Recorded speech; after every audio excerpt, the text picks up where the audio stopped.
हमें बहुत मन से असंतुष्टि होती है जब हमारे पति हमारे पास काम भाव लेकर आते हैं। हमारा मन बेचैन हो जाता है कि हमारे हृदय में जो कृष्ण हैं पता नहीं वो निकलकर बाहर ना चले जाएं। ऐसा उस बहन ने मेरे से सवाल किया कि जब पति काम भाव से अपनी पत्नी के पास आता है तो पत्नी को अच्छा नहीं लगता, क्योंकि पत्नी के अंदर भगवत भक्ति जाग गई है, प्रेम जाग गया है। ये सवाल आप में से बहुत लोगों का भी हो सकता है, बहुत पुरुषों का भी हो सकता है, बहुत स्त्रियों का भी हो सकता है, पर चूंकि सवाल बड़ा अटपटा है तो लोगों को पूछने में भी संकोच होता है, इसलिए हम आपको इसका समाधान देते हैं। मैंने उनको ये बात समझाई, बता दिया उनको। शायद यहाँ बैठी हो तो वो, चूंकि ऐसे प्रश्न सवाल माइक में तो वो कर नहीं सकती थी, पर सवाल तो सवाल है, तो हमने उत्तर सोचा कि चलो इस बहाने आपको उत्तर दे दें। प्रश्न समझ में आ गया? अब उत्तर सुनो।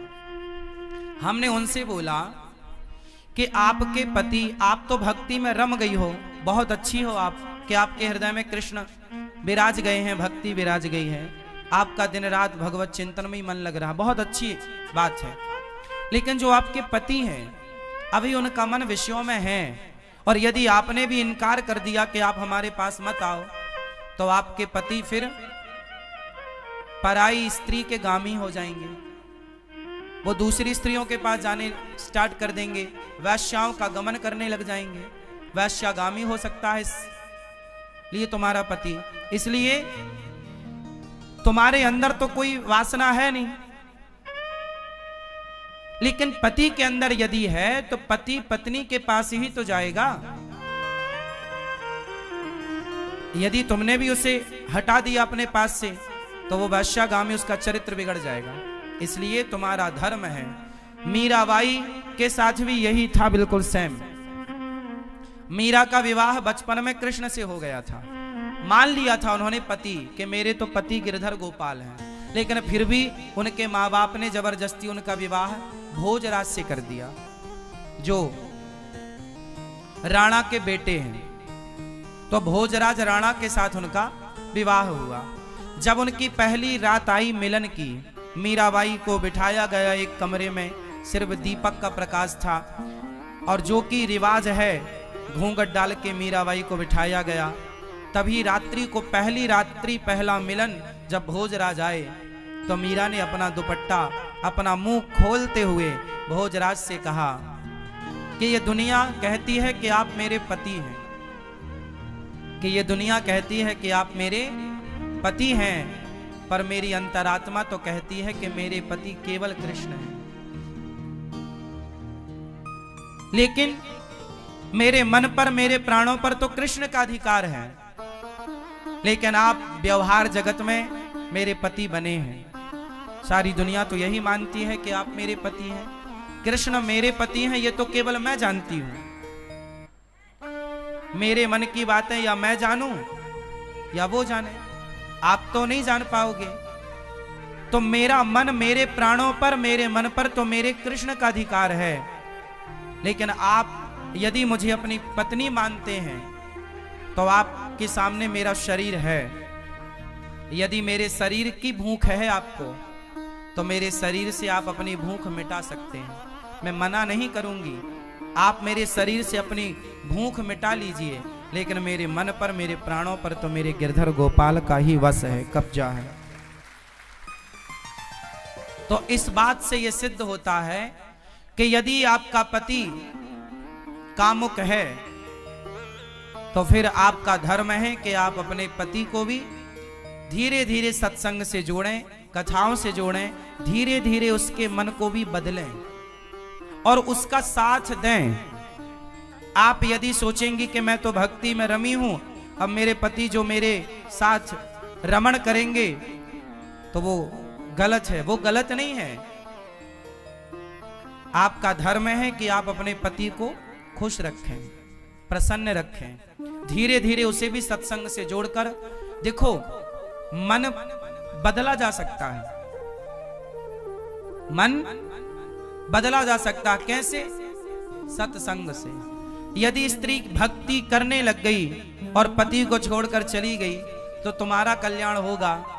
तुम्हारा धर्म क्या है कि यदि तुम्हारे हृदय की शुद्धि हो गई है तो तुम अपने परिवार के सभी सदस्यों की, अपने पति की, अपने बच्चों की भी शुद्धि करो हृदय की, अपने भक्ति के प्रभाव से, अपने जप, अपने तप के प्रभाव से। यदि आप केवल भक्ति करने लग गई और भाग गई घर से कि अब जी तो मैं तो वृंदावन रहूंगी, मैं तो घर में नहीं रहूंगी, तो ये तो भागना हो जाएगा, ये तो रण छोड़ के भागना हो जाएगा। फिर आपका धाम में आकर के वास करना, अपने पति को छोड़कर, अपने बच्चों को छोड़कर, ये आपका धर्म नहीं है। धर्म तो ये है कि पति और बच्चों के साथ रहकर जो प्रेम आपके भीतर जागा है वही प्रेम पति और पुत्र के भीतर जागा कर उनका भी कल्याण कीजिए और उनका साथ दीजिए। और ये पति पत्नी का अधिकार होता है एक दूसरे के लिए। उस अधिकार से ना पत्नी वंचित करे पति को, ना पति वंचित करे पत्नी को। पति पत्नी दोनों आप खुश हैं, ये बहुत अच्छी बात है। ना तो पत्नी पर पुरुषगामी बने, ना तो पति पर स्त्रीगामी बने। यदि कोई पुरुष पर स्त्रीगामी है, याद रखिएगा, बहुत स्पष्टता से समझिएगा, यदि कोई पुरुष पर स्त्रीगामी है और कोई स्त्री पर पुरुषगामी है तो आप ही बताइए दोषी कौन है? उत्तर दो। यदि आपका पति पर स्त्रीगामी है, मीन्स पर स्त्री के पास रहता है, तो इसका जिम्मेदार कौन है? कौन? कौन? यदि पति पर पुरुषगामी है, पर स्त्रीगामी है, तो जिम्मेदार कौन है? और स्त्री यदि पर पुरुषगामी होगी तो जिम्मेदार कौन है? पति पत्नी ही जिम्मेदार है। इसलिए गृहस्थ जीवन में पत्नी का धर्म है। पत्नी को मोहिनी कहा जाता है। पत्नी को क्या बोला जाता है? भगवान नारायण ने 24 अवतारों में एक अवतार कौन सा लिया? मोहिनी अवतार। स्त्री, इसलिए हमारे भारत में श्रृंगार होता है।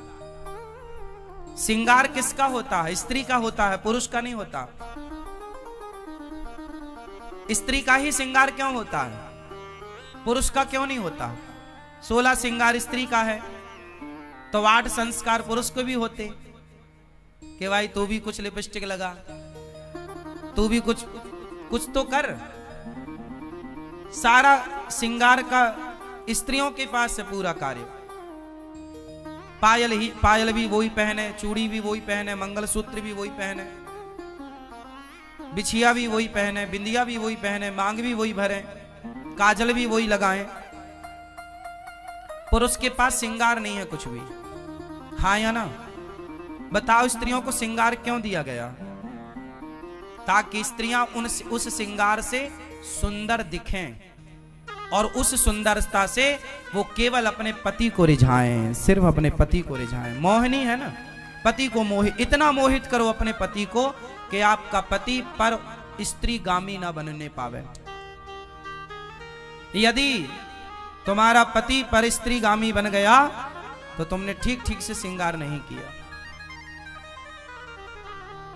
लेकिन आजकल श्रृंगार होता तो है जमाने के लिए, पति के लिए तो कुछ नहीं है। इसलिए पड़ोसन को रोज, इसलिए जेठालाल दया को नहीं बबीता को ज्यादा देखता है।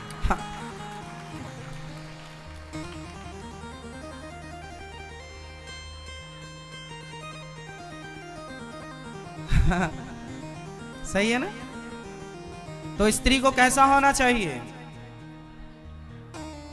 पति के लिए मोहिनी होना चाहिए, जो अपने पति